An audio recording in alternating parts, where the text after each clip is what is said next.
Amanda, overall, Chief Manley says he's very proud of the department's work and other agencies all coming together to bring this case to a close as soon as possible. It has been exactly 2 weeks since the bomber killed himself, and Manley says there are things he would have done differently. But just a brief recap of the Austin bombings. For nearly 3 weeks, the city of Austin was terrorized by exploding packages and other types of bombings. More than 500 federal, state, and local authorities were in Austin working to solve this case. 2 people were killed, several others hurt. During that time, Chief Manley tells us there were many sleepless nights.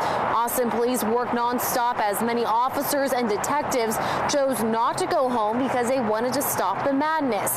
Now, 2 weeks after the bomber killed himself, Manley says it's given him time to think back on the case.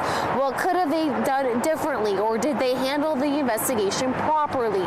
The chief realizes mistakes were made along the way, and he apologizes.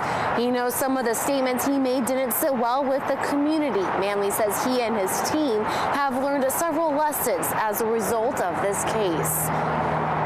That was the most complex case that I've worked in my entire career, as one would expect.